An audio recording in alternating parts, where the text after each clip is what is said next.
This is episode number 66, and today on the show we have stage 4 rectal cancer survivor Jacen Roberts. You have cancer. 3 words that change a life forever. We would like to offer another 3 words. Be an overcomer.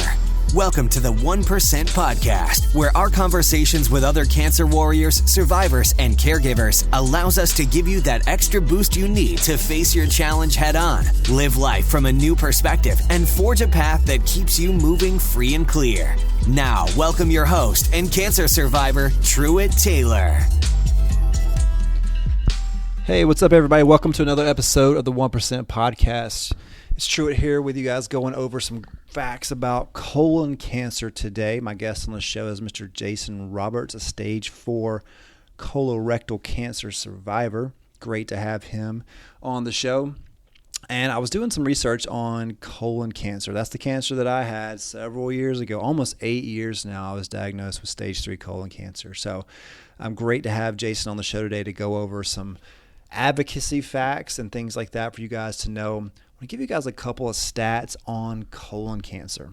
In 2020, there were about 18,000 cases of colorectal cancer diagnosed in people under the age of 50.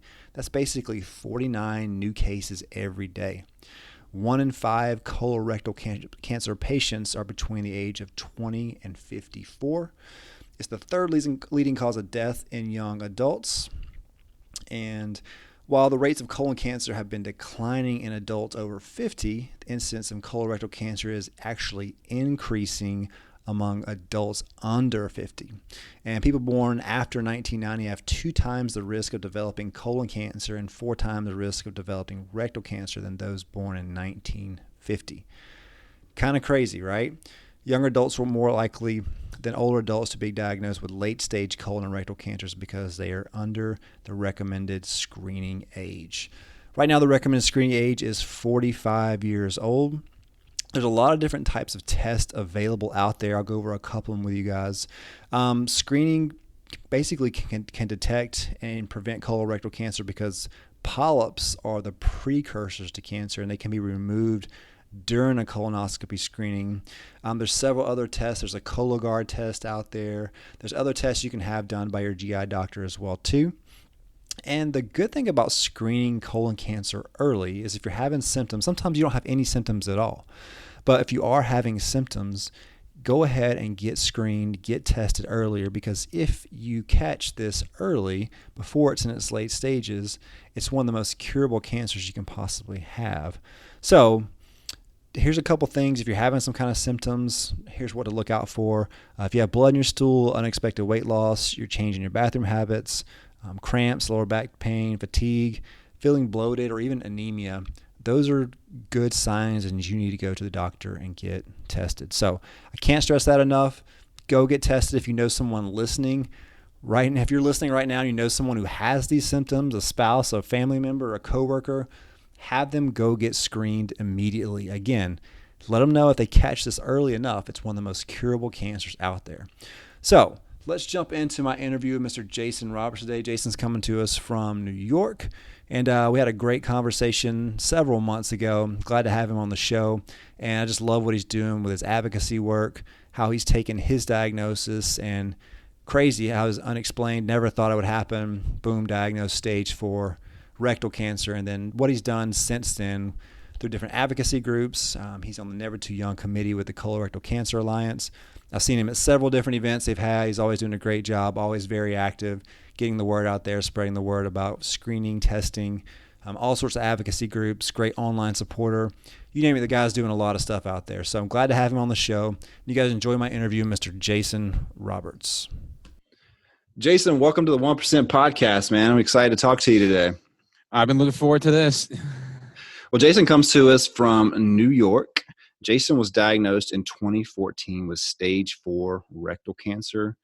And just as a couple of days ago, he found out he is 4 years NED. So congratulations, man. It's great to be on the other side of this, isn't it? Oh, absolutely. Yeah, just those test results, like you were just talking about. I got mine coming up next month. So always get a little bit of anxiety and all that when it comes time to go get those scans and stuff. But I'm glad that you're 4 years NED, man. We're going to talk about a lot of cool stuff today. Really excited to have you on the show. to bring a positive insight to what you've been going through or what you went through, and really make people 1% better. So why don't we get started by telling everybody a little bit about you, man? Did you grow up in New York, or, I can hear that strong accent probably get your mind. So Yes, I am born and bred on Long Island. I lived here my whole life except for a 3-year period. I was in Florida in the early 2000s, but I am New Yorker through and through. nice. So tell us a little about how you grew up, man. You grew up in New York. What was life like growing up? I live on Long Island. I'm out in the suburbs, so I basically had your typical suburban life growing up. My parents and my brother and I in a house, front and backyard, just going to school, and just basically your typical normal suburban American life. Yeah, man. So Nothing too crazy or out of the ordinary. Did you ever think that you were going to have to experience stage 4 rectal cancer when you were growing up? Oh, God, absolutely not. I always thought I'd get thyroid cancer because my mother and her father both had it. And I always tend to get my mother's health issues like allergies and all that. Yeah. Well, why don't you tell us why you feel like it's important for you to be able to share your story with all the podcast listeners today?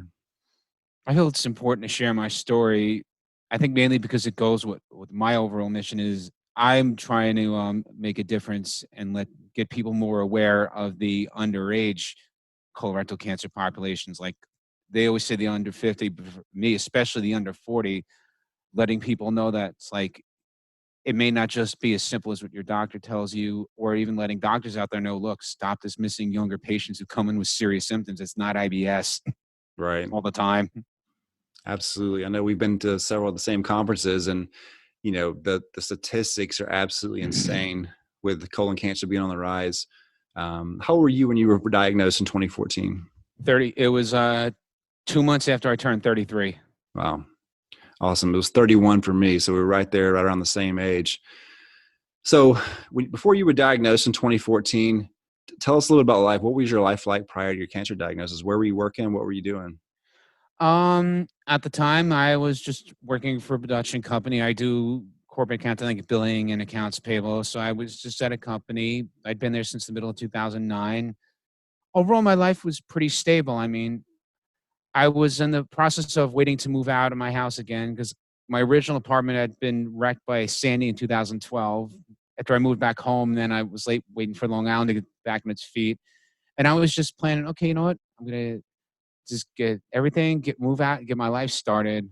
Right after my birthday is when the issues just started and I realized something's wrong. And then it all spiraled out of control from there. But before that, it was just at home, going out, having fun with friends every weekend, my brother every Wednesday night, and just being your typical guy in his early 30s. Yeah. What kind of symptoms were you noticing before you got diagnosed? Well, I had been dealing with chronic constipation since my mid-20s. I'd actually seen a GI when I was 27. He's like, oh, at your age, it's IBS with constipation, but that was in 2008. Right after I turned 33, pretty much the symptom is I didn't have a bowel movement for 3 weeks. Wow.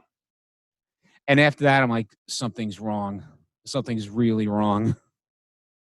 So you started going to the doctor. What were they telling you? I went to a doctor.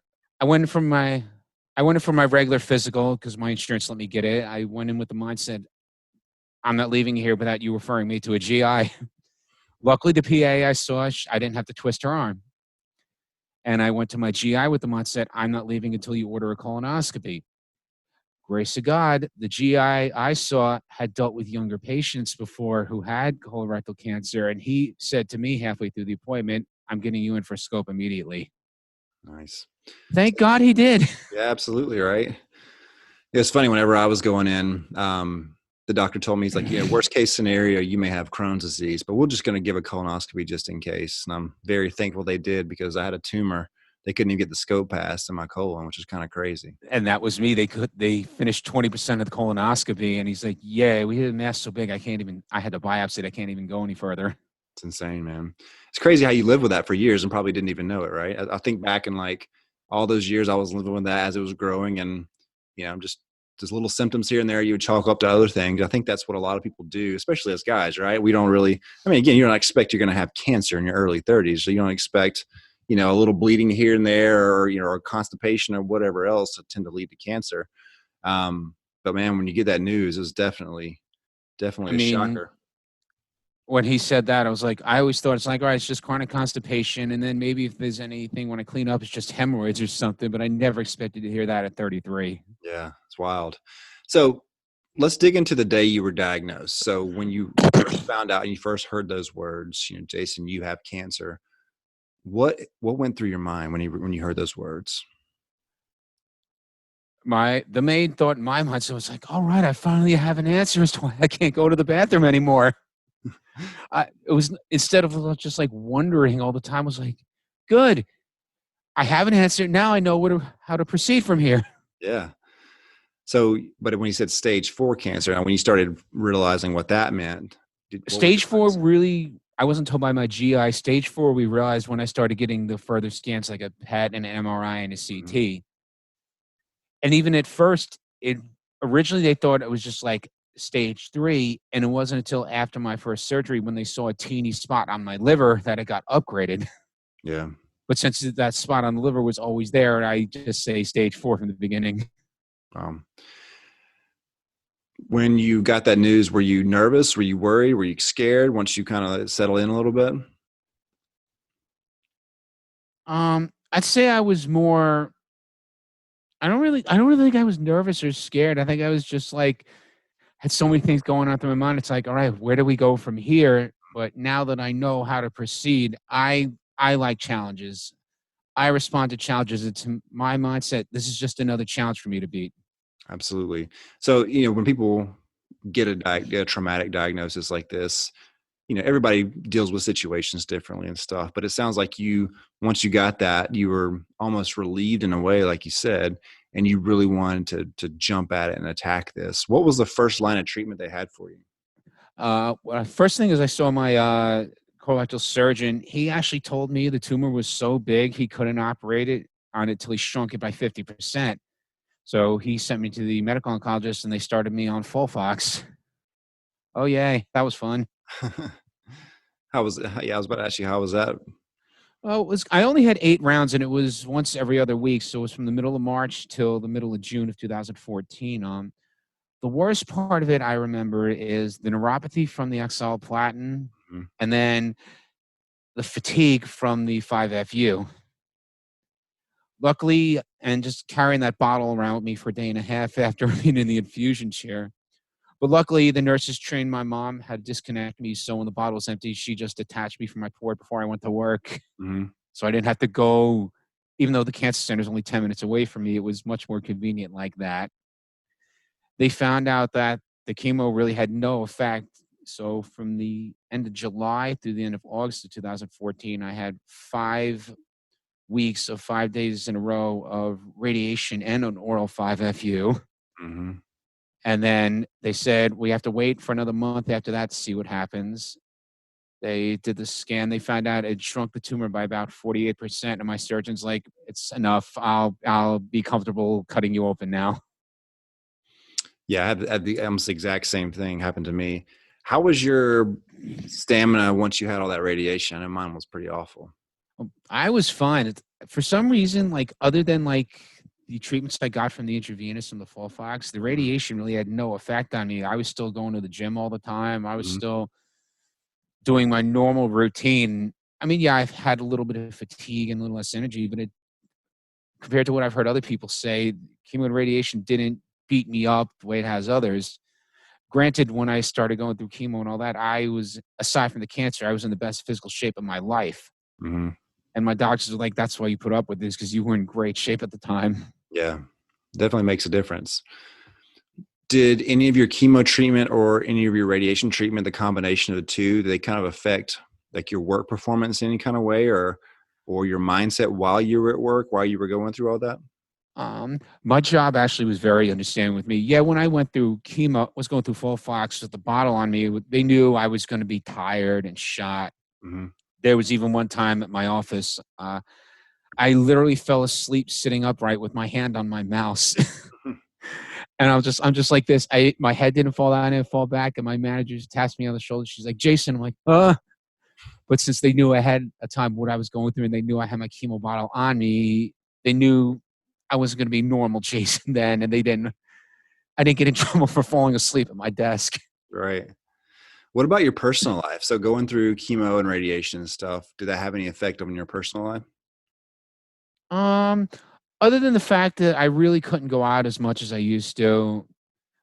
I mean, I couldn't go to the bar Wednesday nights and hang out with my brother like we used to all the time. I can maybe do it like once a month instead of every week. Every other the weekend after my chemo, I had no energy, so I just wanted to sit home and watch TV because I was so drained from a day and a half of all that stuff going into my bloodstream. And that chemo weeks are also when I couldn't go to the gym as much. I always did the gym Sunday, Tuesday, and Thursday. My chemo's always on Wednesday, so the day after I still had the bottle, and then the Sunday after that, I had to skip the gym because I was so tired. I just like couldn't do anything. Yeah. So it was just basically going out, socializing less, and less time spent in the gym. Yeah. So if you described like your lowest moment, and it could, so some people have their lowest moment after they're done with all their treatment, right? Because there's so much has happened and so much has accumulated, whether it was during your treatment or after your treatment. What would you say your lowest moment was? Oh, that's hard to figure out. I mean, it's like I had such a positive mindset and such a good support base behind me through all my treatment. Actually, the lowest moment for me post treatment wasn't had nothing to do with my treatment. Less than a year after I had my second operation, my dad died of lung cancer, and that was my lowest moment because it's like I just beat cancer, and the strongest person I ever knew died from it. Mm-hmm. And that emotionally, that was worse for me than any what I went through with my battle. Yeah. Did you kind of compare the two as you seen, your dad going through that versus you? Like when you say that was being your lowest moment what was it? Just coping with it, or was it kind of seeing the fight, or what would you see? It was just seeing the strongest person I knew in my life withering away. Because Mm-hmm. when I went through my treatments, I didn't lose my hair. I didn't lose weight. I stayed fit. I kept going to the gym, and I physically didn't feel any different. And then to see my dad just like lose all his hair, become emaciated, and all that, and just to see him, it's like, wow, I just beat this, and I'm fine, and it's doing this to the strongest person I've ever known. Yeah. And honestly, some people don't understand. I say when he died, I wasn't sad. I was pissed off when he died. And it's tough to describe unless you actually feel it. But that was my low moment. Was when my dad died. What were you so upset about? That I beat it, and it killed him within 5 months of being diagnosed because he was asymptomatic for so long. And it's like, and I never had survivor's guilt. I'm like, why me? Why am I alive? And he's not. Mm-hmm. But it's just like, how does it not beat me, yet it kills someone who's always so much stronger than me? Yeah. Do you feel like him passing away like gave you more confidence or gave you less confidence when it comes down to fighting cancer? It actually gave me more drive to want to do more. Mm-hmm. I definitely like, you know what? I just beat cancer. I just lost one of the most important people in my life to cancer. I'm tired of this. I got to do more. Awesome. Do you feel like that's kind of sparked your drive for advocacy these days? Oh, absolutely. That was one of the very initial things that sparked the interest. The main interest started happening the following year, but that's definitely one of the initial precursors to it. Yeah. I think we all have got that motivation point, whether it's us or something happened to us. And that's what I like to talk about with a lot of people on the show here, because everybody that does the show is some sort of advocate in a way, right? They're going through something. They don't want people to, experience something they did, or they want to get the awareness out a little more, or whatever it is. And so it's really interesting to see how when you were going through your battle, you saw your dad go, obviously it went a different direction for him, but how that sparked, such a fire in you to continue the advocacy and stuff. What advice would you give a young adult, someone maybe in their 30s, who's listening to the podcast right now, who's experiencing their cancer treatment or is just somewhere along the journey? I'm going to say, make sure you aren't afraid to talk to your medical team. If you feel like the medicine is making you feel a way they tell you isn't in the side effects, you feel a side effect too much, if you think something's wrong, tell your medical team.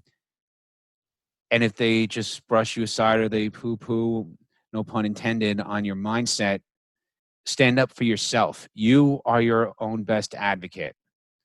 Make sure, if it's possible, because some people I know they can't, outside of your medical team, have a good support of family and friends around you, people who will put your priorities first and make sure you get through with a good mindset. If you're physically beaten up, stay strong mentally. How would you encourage someone to stay strong mentally? I think that's the tough part. There's really no blueprint for emotional health lots of times, right? When you go to the doctor, they're treating you physically, but the emotional health tend to be something that gets left out a lot. And that's where, support groups and things like that obviously come into the mix. Speak to that for a second. How do you recommend someone, gain emotional health when they're going through something like this? That's one of those slippery slopes because it's different for everybody. I mean, I wasn't even part of the online support community until after my second operation. So a lot of it for me was just how I was raised. We always had the mentality in my family of like my dad would always say this to my brother. He's like, look, you're a Roberts. You can beat this. You get through it. You tough it out. And having my old man's mentality going through it, also having my whole family around me as my caregivers really helped me. Mm-hmm. I know a lot of hospitals now, they also have like emotional support groups within the hospital center. They actually have like psychologists and counselors you can speak to in case you don't have that external support and you need somebody who can actually be, in lack of better terms, a shoulder to cry on or somebody to vent to.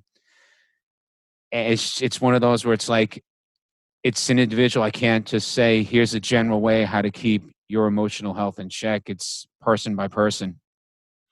What would you say the biggest benefit has been for you? As I joined the support groups up after my battle as well too. I didn't have, I just had kind of the same thing you had as I was going through my battle. But what would you say is the biggest benefit of being a part of the online community now? There are so many more of us out of there than I ever thought there could be. When I heard young early age onset colorectal cancer, I'm like, all right, what am I, like maybe 1 in a million, 1 in 2 million? There's not that many out there. And just over the last 4+ years since I found the online communities, it's like every time I turn my head, there's someone getting diagnosed, somebody new coming in, and I'm like, it's crazy. But what's great is so many of the people I've found, and especially since I've started attending the conferences, people all over the country have become my family now. Yeah, Even if I only see them once or twice a year. that's awesome. So what kind of conferences or what kind of websites or do you recommend to someone who's going through colon cancer right now? Oh, all right. There's quite a few. I'm a member of so many pages and I know so many organizations. The one I'm most directly involved with is the Colorectal Cancer Alliance. They're the host of the big colon cancer conference every year. I'm actually registered with them as an advocate. I'm a member of their Never Too Young advisory group. So I'm mostly involved with them. They run Blue Hope Nation on Facebook. Of course, you have the other groups out there. You have Fight Colorectal Cancer. They host the event Call on Congress every year in DC. I got to my first one earlier in the year. You have the Colon Cancer Foundation. Every spring since 2015, they've actually had an event in New York City called the Early Age Onset Colorectal Cancer Convention. And I've been to all of them except this year. And I started meeting a lot of people at those things. And since it's specifically geared towards the younger population, it's great. Of course, on Facebook, also, you have Colon Town and all the other pages. And then outside of just the CRC community, but for the cancer community in general, you have Fuck Cancer. I've actually known them since I was going through treatment in 2014, but they're general for cancer in all. Mm-hmm. We have Stupid Cancer and all their regional groups. There's so many avenues out there and so many organizations out there who can help you. If you would have known about all this as you were going through your journey, you think it would have helped you a little more process everything and go through your battle? Yes, I think I might have helped me because I might have had some other shoulders to cry on or people to vent to who understood what I'm going through, where it's not just like saying to my parents, "Yeah, you know what? My doctor said this is called a cluster movement, but you don't understand."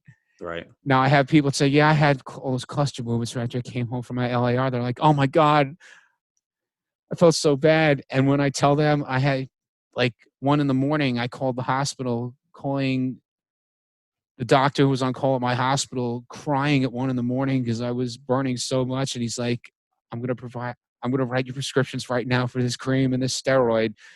But just deal with it now and go to sleep and you'll feel better when you wake up. If I had had that, and then people say, "Oh my God, that put me in tears. I'm so glad I'm not alone." Yeah. Yeah. I think the camaraderie of everybody, like, again, you said you had a great support system, and support system is key because not everybody has a great family around them and people to encourage them and everything like you did. So having that online community, I know has been really big for everyone out there. And also too, there are certain things you can discuss with them that you can't discuss with your parents because they haven't actually experienced that or your support network at home. So it's great. All the references that you listed, I'll post on the show notes for the page. People can go and check that out. We speak to a lot to caregivers on here as well too. So caregivers are often the forgotten person in the cancer equation lots of times. And I know you were kind of a caregiver as well for your dad too, as you were going through stuff. You guys were going through this together at the same time. And if you had to say, give a piece of advice to the caregivers out there, what would you think that would be? Stay strong. If you show weakness or you show like you're going to collapse, it will rub off on the person you're trying to take care of. My mother ran around day after day up to the hospital. Wait after my dad came home, and then when he went to the hospital again right before he died, like going to visit him at the hospital, rehab, at home every day because he had lung cancer, like draining him, the tap in his lung and all the fluids every day.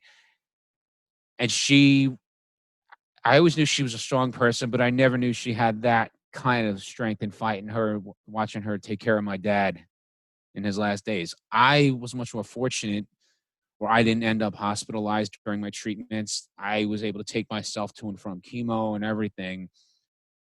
Caregivers, you can't give up. I've heard stories from like people. It's like, yeah, I had a significant other who just bolted on me when I got diagnosed. And Mm-hmm. it's like, or it's like, yeah, my parents are like, you know what?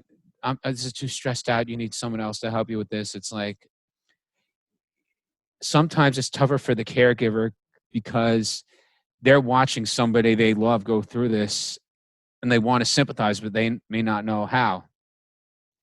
I can only attest to caregivers so much based on other people I've spoken to, but that's how I feel. I mean, obviously, you hear it from a caregiver; they're going to be able to tell you more than I can.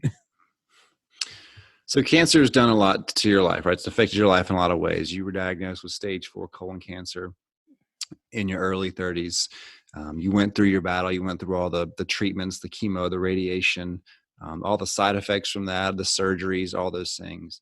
Then you saw cancer take your father as well too. So, a lot of people look at cancer in a negative way because it's a very negative thing. It's attacking your body. One question I like to ask people, it's one of the final questions I like to ask is, if we flip that and say, what's the best thing that cancer has done for your life? How would you answer that? It's given me focus in my life. Like I actually now with the stuff I'm doing involved with the advocacy and volunteering and wanting to get the word out, it's actually shown me something I truly have a passion for. Beyond just like, oh, this is a hobby I thought I might like to do for a living, or it's just what I enjoy doing and I'll just get by. It's actually something that gives me a sense of fulfillment for the first time in my life. It's crazy, isn't it? How a traumatic event can really dictate your life that way. Oh, Jason, yeah. yeah. Jason, I want to take a second to acknowledge you first of all, for having the courage to come on and really tell your story. I think it's really great to hear from someone, especially a younger male. We're not always the best at expressing everything sometimes and stuff, but really being able to tell your story being 4 years NED as of last week, man. First off, congratulations on that. I know Thank you. You're thankful for every single day, right? Oh yeah. And going through that process, but also too, like being an advocate. I've seen all the stuff that you posted online through the Colorectal Cancer Alliance, through Blue Hope Nation, and all the things that you've done with the webinars and things like that you've been a part of. I think your passion and your awareness, is probably out there saving more people than you know of. So every time someone hears your voice out there spreading, information on, you're never too young to get screened, be your own advocate, all the things that you mentioned earlier, I think that's really going a long ways. And you may never know how deep that's going in people. But look, if you save one person's life by getting them early screened, that's a huge thing. That's something that, definitely not everybody can say that they did. So I love your passion. I love your desire that you have, what you're doing, how you're putting it out there, how you're getting your story out there. If people want to connect with you, what's the best way for them to reach out? Facebook. Okay. So will they search for just Jacen Roberts on Facebook? Yep, just search for Jacen Roberts on Facebook. Facebook's the easiest way to get in touch with me. And your name is spelled Jacen Yes. Roberts. And my last name is so common. Awesome. Well, yours is too, so. I know, right? Jacen, man, I enjoyed talking to you today. I enjoyed sharing your story. I can't wait for it to impact people. Can I elaborate on one thing you had just said? Yeah, absolutely. Well, you mentioned about how sometimes it's like tougher for guys to come on and talk about it. I've always found that's one thing that's easy for me, is because at the beginning of 2017 is what really started it for me, because my local news station, just out of the blue, by fate calling them, set me up and interviewed me on camera about my story.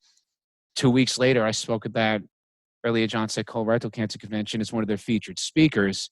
Because I have no stage fright. I'm not camera shy. I don't mind getting up and talking about it. And after doing those two things 2.5 years ago, that's what really, really gave me the motivation to become an advocate and get my story out there. So I have no problem being on camera. If you want to have me in front of a group of 1,000 people talking, I'll get up there and ad-lib, and I have no problem with it at all. Awesome, man. Well, look, anybody that's listening out there, if you guys want to book Jacen, just be sure to get in touch with him on Facebook. Get him out there to tell his story. It's a great story. It's a great motivation. His passion is truly infective. And Jacen, again, I appreciate you being a guest on the 1% podcast, man. Well, thank you for having me. It was a pleasure. We appreciate you spending time with us on today's episode and encourage you to continue the conversation to help you keep pushing forward. For more resources based on today's episode, as well as ways to recommend a guest and connect to Truett personally, head over to 1%podcast.com. Be sure to join us next time for more stories of inspiration right here with Truett Taylor on the 1% Podcast.